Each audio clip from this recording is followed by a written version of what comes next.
Let's show you some more replays from my best deck for Arena 5 and below.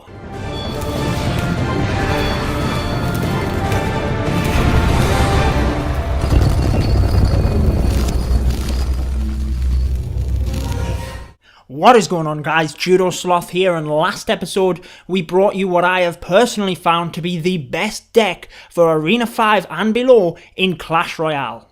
If you missed that episode where I explained the deck, link is in the top right. You can see on the activity log, carrying on where we left off, there is that 1-0 battle that I brought you within that episode.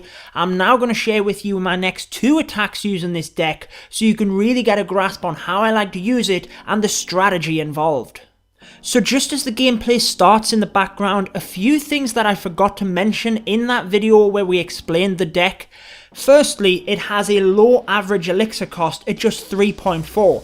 The cards involved in the deck you also unlock very early in the game. I believe you can have all of these cards by Arena 2, so it makes for a very well balanced beginner's deck, especially at these low levels.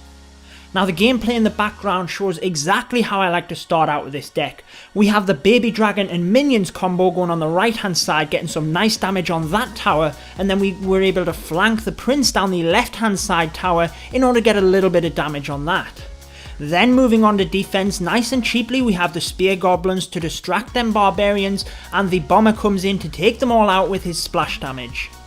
Now I was asked following the last episode what could be substituted in for the prince, and that's one of the negative aspects of the deck, is it does have 3 epic cards within it. I mainly use the prince for flanking down the opposite side, so you will see we have the baby dragon and minions combo going on the left again now. I had to then defend the enemy prince on the right hand side, but if I didn't have to do that, it would have been an ideal opportunity to flank the prince down the right hand side whilst my opponent was engaged with my dragon on the left. So any card you can use to do that would be a great substitute, and I would probably recommend the mini P.E.K.K.A for that. Moving back to the gameplay, you can see that is exactly why we have the arrows in the deck, in order to take out that minion horde. I was explaining last episode that is probably the main use for the arrows within the deck, although they can be used with obviously any small army troops. Amazingly, that little bomber goes and solos the left hand side tower. That's one of the reasons I like him within the deck. If your opponent has a bit of a spawner hut going on one side, he's great for that. We're able to sneak in that baby dragon and minion combo again on the right hand side, so it is not looking good for our opponent at this point. Our opponent trying to sneak a bit of damage with his prince here, but his hopes and dreams are shattered as we're able to easily defend that off. Using the goblin barrel to pinpoint the huts at the back there to get that damage down, and again we're going to start to sneak our prince across the right hand side here. He thinks he's got a chance of taking my tower, but a set of arrows puts that straight. He does put some barbarians in to take out my prince, but my minions being air troops can take them out, so let's continue to make a push towards his king tower. We are pretty safe at this point, being 2 towers up, so let's just scrap off the defending and start to make a solid push to get them 3 crowns. I think the end is nigh. Our opponent knows the inevitable is gonna happen. There it is, 3 crowns are brought home and an excellent match. I hope that shows you a little bit more of how I like to use this deck within Clash Royale. I've found it to be a very well balanced deck, and has definitely turned out for me to be one of the best decks for Spell Valley, Arena 5 and below.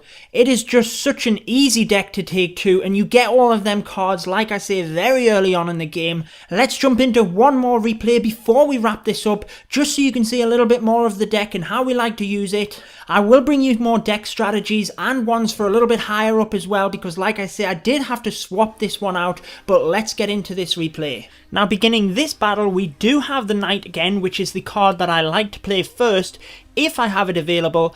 My opponent has put a musketeer in on the left hand side here, so let's go ahead and put the knight on that side, and then as it moves forward, his cards will hopefully move to my end of the battlefield, so I will have my tower helping as well. Gonna put the bomber in there, nice bit of splash damage to help take them out, and then my remaining troops can be used to make a push forward to hopefully get a little bit of damage on his tower. So we're gonna put the baby dragon in for, again, a bit more splash damage, but hopefully reinforce that as it is a bit of a tanky troop as well. But a nice use of the Tesla means that we don't really get much damage from that. Now I was thinking after he used that Tesla, let's just try and sneak the Prince down the right hand side. Obviously he did have the Barbarians there, which is a great defense for that, so we didn't really get much of a payout from it, but as those Barbarians move forward, again a nice little combo that we can use is the Spear Goblins and the Bomber behind to easily take out the Barbarians. But the Musketeer behind is giving us a little bit of grief. Gonna use the minions to take him down, and then we do get a small amount of damage on the tower, and as long as you're slowly picking away but defending appropriately, once you get into that double elixir, those leftover troops from the defense you will be able to reinforce a bit easier, and that's when you can really start taking over and taking out them towers.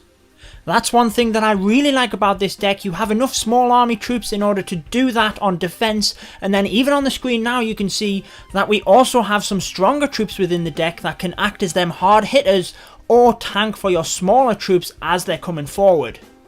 So like we've said, we're slowly chipping away at that right hand side tower. The best troop I had available there to defend the Valkyrie and the Musketeer I felt was the Prince, and as he starts moving forward we're going to throw a Goblin Barrel over to reinforce that, and we do end up taking the tower down from that, so we take the lead 1-0 heading into the last minute. Unfortunately, well recognised by my opponent, he's able to sneak a Hog Rider down that right hand side, and because I've used all my ground troops, I don't really have anything to defend it. We do manage to take that down and start getting a little bit of damage on his King Tower, but we really have to focus on defence here and try and protect the victory that we have. We take out the troops on the left hand side, and then this is what I was talking about before. Because we're into double elixir, we're able to reinforce them troops left over from defending a little bit easier and take down that tower on the left. So you can see if you just play smart, the final minute is when you can really start swapping your defense into offense and really start putting the pressure on to take down them towers. Now once we're 2-0 up, we know it's pretty safe with 10 seconds left. Should have maybe defended that right hand side tower, but hey, we win either way. That is all that counts. So that wraps it up for another couple of replays for you, showing the deck that I used for Arena 5 and below, and especially as a beginner deck, I found it to be the best deck for Arena 5, especially for my playstyle, and I hope it does help some of you out there, give you a bit of a grounding and at least a beginner deck that you can then build on, make your own, tweaking it here and there, but at least this will give you a bit of a start for a well-balanced deck. So that wraps up this Clash Royale strategy video. Make sure to subscribe for lots more Clash Royale content and Clash of Clans. I've been your host Judo Sloth, and until next time, peace out guys. Stay tuned for more Clash of Clans.